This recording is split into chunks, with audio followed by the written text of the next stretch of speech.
Welcome to Winning Minds. Yes, here we are, and obviously it is us. It's not just me today. I am joined in studio with the most wonderful guest I could ever ask for. And I did ask for her accompaniment in life many years ago. Yes, this is my wife, Rachel. She's actually been a guest once before, but as we're branching off into including video with the podcast, here we are. So let's launch right into it. What are we here for? What are we talking about? And I'm not just here to tell you how wonderful and amazing my wife is, although she is. Enough brownie points. But we recently made a decision, and that was to withdraw our children from public school. It's a wonderful school. We loved the teachers, staff, and everyone, but we made a decision to homeschool our children. And instead of me just running my mouth and telling you all about it, figured I'd bring in someone who can articulate it from a different angle and a better angle, and that is my wife. So, enough from me. Let's hear from Rachel.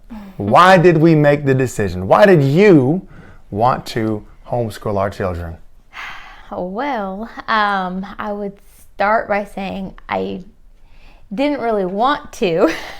It's been a process. So with obviously this kind of big of a decision, because it is all hands on deck as far as family goes, mom goes, dad goes, it's a big undertaking. And so because of the weight of that decision, it definitely wasn't like I just woke up one day and was like, let's do this. It was a process. So I would say probably 2 to 3 years. Obviously COVID changed some dynamics. Yeah. There was that back and forth. It was like, do we do it now? And so I guess it's like, the seed was always like planted in my heart to do it one day, but just, yes, feeling very scared. And because the kids were in such a great school, just the staff was great, principal was great, teachers were great. We had, we were in the PTA. So it was like we were very active in the school. So, I guess with everything, it was a process. So it was just a leading up to, it wasn't just I woke up one day and was like, this is what I'm going to do. This is what we're doing? Get on it, doggone it. So I've actually heard, it was the other day I heard a guy talking about how COVID was a game changer and the number of families choosing homeschool has skyrocketed since COVID. And he talked about the various reasons why he thinks that is. Did COVID have any part to play in your decision and your part in the decision to homeschool our children? And in any facet, not like, are you afraid of coronavirus, but like in any of that generalized experience, how did that affect it? Well, it wasn't a terrible experience. Like it wasn't, obviously everybody went virtual. It wasn't a terrible experience. Like I know, parents were like, the reason why they did homeschool or decided to keep homeschooling after, things shut down was because it's just, they didn't like that dynamic of the virtual school. I didn't mind it. So that wasn't like, oh, I hated that. Don't ever want a chance doing that again, so let me just homeschool. That wasn't like an initiating factor or anything. It was just the seed was planted where I saw, I guess it exposed me to the potential of like, oh, this is possible. Like you can do school from home, and it can be an interactive process, and they can learn and they can receive. So I think if anything, it just opened my mind to like, oh, like this can be done. Obviously I was having to supervise more, keep them on task, and the teacher was, coming up with the, obviously like curriculum and what they were doing for the day. So it was just, as I kind of like stepped into that role of like supervising, guiding them along, it just, I guess, gave me that confidence to say to myself, I think I could do this, and not diminishing what the teacher, like obviously she had to do all of the curriculum, and obviously the dynamics of kids on Zoom was hilarious, but but it just showed me like this can be done. And obviously the teacher had the harder role of doing all of that, guiding the class, but it just showed me the role that I could play in guiding my children in learning. So, as in basically the curriculum is provided. Yeah. and you're just guiding it. You don't have to go out and study and become an expert in all of these fields and have to find out the math problems and the history and providing the content. You have the content and you're just applying it and stewarding them into that. Yeah. So why did we didn't make the decision to homeschool them during COVID or after COVID? They went back to school for a whole year and then now through it. So why did you finally say, okay, this is why it's time, I want to homeschool our children? What is the motivation behind that? So I feel like it's kind of a multifolded answer. So one part is I just feel like as a mother and as a wife and as a mom and a wife, to me, sets the tone of their home and can notice when that is off. And so, and it can either I can set it off or there's just things that are setting it off. And so I just feel like as a mom and as a wife, I am the one that is like, I do believe men and women have their different giftings and roles and lanes. And as a woman, I just pick up things differently than what you might or what a man I might. might not pick them up at all. So I believe God has gifted women to do that, to pick up on things. And so, yes, as a mother, as a wife, just getting a gauge and a temperature, for lack of a better word, of where our home is at. Not that it was bad, but I just started sensing that, things were off, just where the kids are. We had some big changes in our family, an immediate family, seeing that effect on the kids. So I just felt as a mom that it was time to pull them in close and start guiding them in this new direction, because things were just off. I didn't like the pace of life that we were heading in, or we were in, of just like, you got to get to bed at this time because we got to get up at this time. And I just wanted to slow things down, seeing where my kids were, seeing how they were processing new developments in our family situation with some immediate family, and just wanting to just say, hey, I need to slow us down. I need more time with them. I need more quality time with them to put in things that I want to deposit into their life. And being in the public school and being on that pace of life wasn't going to accomplish that. So I wanted to opt out. I just think about, like, I just recently had to do this probably like a month ago. I was getting, so many emails because I had subscribed. I had opted in to receive that. And so about a month ago, I had to go through and like opt out, unsubscribe, because it was too much. It was just too much coming into my inbox. And so I guess that was kind of the mindset that I had, was like,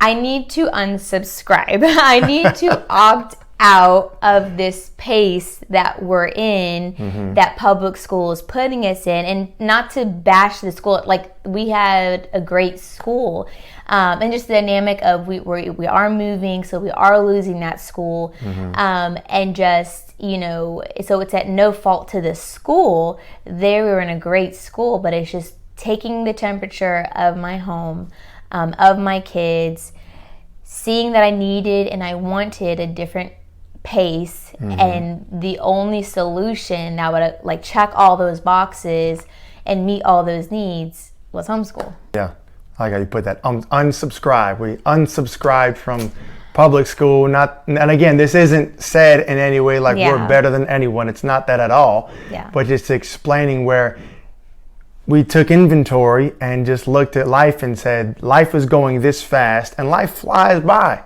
You turn around twice and your kids are 18. Our kids aren't that far yet, but you realize you only have limited time together. And I do so many times, it's no, you got to get to bed, because after you go to bed, then I can do what I need to do. Then I go to sleep, and then I wake up and then wake you up, and then it's a rush.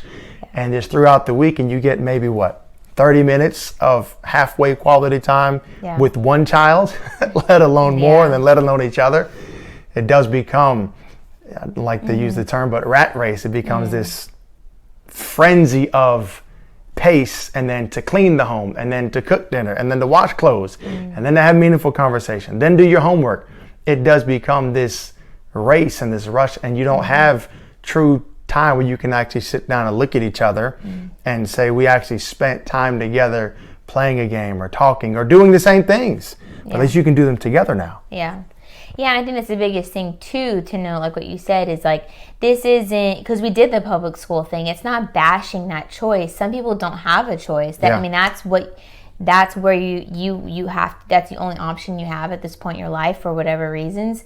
And so it's not bashing that decision. We were in public school for, a lot time. Yeah, about 5 years for Caleb. Oh, I'm talking about like that's where we both. Oh, well, yeah, we both products went of public education. Kids were in public school since forever. Yeah, but the kids, they were in the school that they were in for 5 years. Caleb was, and then Naomi 4 years, I guess. Basically, however kindergarten works. That extra grade messes up my count. Yeah. So with nothing against it, it's just, once again, it just goes back to that concept of like, as a mother, as a wife, there's times and seasons, and just realizing that season is over. And for this next season, we don't know how long that's going to last. I'm not going to put a time restraint or limit on it. Of this is what we're going to do for right now. It's not bashing any other decision. It's just getting a gauge for where we are as a family, what we want for our home, and what decision aligns with that. Yeah. So. Yeah, and it's not even that we can do a better job than the teachers. No. I'm sure some people can, and they might have teachers. There's good and bad ones, and some parents are, they're fully capable of teaching everything, and that wasn't the any of the conversations of I can do a better job than a teacher. No, they can do better than us. We're very new into this, and already I'm like, wow, respect. Yeah. But it's just looking at it and saying, I want that time in our home to be able to set the pace for our home, unsubscribe from just how the world is, and that's not accusing it of being evil, bad, anything. The world being the way it is and the pace of life, having the ability to say, we can unplug from that to a certain extent and take our life at a little bit of a different pace because this is our family and this time is important. And then even in order to do that, one of us has to teach the kids, and it's you teaching them. I'm working full-time out of the home. You're working full-time in the home for 100% of my salary. So what, if it's possible quickly, what is your mentality? What was your mentality to say, I'm leaving employment outside of the house and I'm going to come home and focus my time on my children and their education and raising them and developing them? Well, it was a hard decision because I've always liked working. I've always done something. So you were how old when you got your first legitimate, I would say, employment? I was 15. My mom had to sign the paper. I worked at Papa John's. She had to sign the waiver. Yes, she's a minor. I approve. All of that, the whole 9 yards. I just always liked to be working. I like to be busy. I like to be customer facing. I've just always have worked to some capacity. Why did you leave? How did you leave? What was the process, to give us the shorter version of it? Well, it was hard. It was a hard decision because in a sense, I now have to be okay with getting my full validation, affirmation, and identity, and just solely being a mom, and being, now a teacher. And it is hard because, it is frowned upon. I remember the first time I was apprenticing in a salon, and just through the course of conversation, women asking so what have you been doing since, before? And I was like, oh, just being home with my baby. And that one time it was just Caleb. Yeah, it was just one. And I felt ashamed. And I'm like, why do I feel that way? And then it was and it wasn't even so much the women making me feel that way, but it was just the silence afterwards, or it was just oh. That's it? Nice. And it's just, people don't know how to respond to it. And so maybe it was me, maybe my perception was maybe a little off. Maybe maybe because I felt insecure, maybe I assumed that there was some judgment or whatever on that end. So I can't really gauge that, but I know for me personally, it has been a struggle to just let that be my full like identity. And it's not like, once again, like the stereotypical, barefoot in the kitchen, pregnant. It's like that's never been the dynamic in our home, or like the whatever underlying tone of our home. But just once again, just knowing that women have just different roles, and I can proudly say, I'm just better at certain things as a wife and a mother than 100%. You are. 100%. And to know like that's my strength, like, and to not view it as a lesser than. Yep. I'm not lesser than, I'm not greater than, we're equal, but I just have things that I do better and you have things that you do better. And I just feel like when you're in that lane, that's where it's just like things take off, as far as family dynamics, peace in the home. So yes, for me, it has been a struggle to come to that decision to say, and it was all like self-imposed. Like I made this decision, primarily, obviously we make decisions together, but just bring it to you and saying, hey, this is kind of where I'm thinking we need to start directing ourselves. So it was initiated by me, but we, obviously made this decision together. But it took a little bit, because I've always worked, and it's just being content with, that role, and just letting that be my identity and not being ashamed of that. Yeah, that's good. You've always worked. It's still plenty of work. But like you said, your focus is now completely inside the home with children, getting that validation and that meaning. And I can say, just in the short time that we've been doing it, almost immediately, that dimension that she spoke about in the beginning that she felt was off, I didn't feel it until I noticed the difference, and I was like, whoa, it does feel different in this home. It's you don't know what you had until it's gone, or you don't know that this is better until you get the thing that's better. And that's what it was. Within the second or third day, I could just feel the children, my wife Rachel, the house it just felt better. Not that it wasn't stressful, not that it's not difficult, but there is something shifted, something did change in that decision that she made. And this far into it, I'm grateful for it. And it seems to be working for us. And it's really just communicating this, letting people know you have options. You can unsubscribe. Think about it. It is a lot of work, but you can do things differently. And you really have to focus on your own relationships and your family and what you want out of life, and make the best decision that you can. And worst come to worst, if it doesn't work, we can go back to what was before. But if it works, we might be better for it.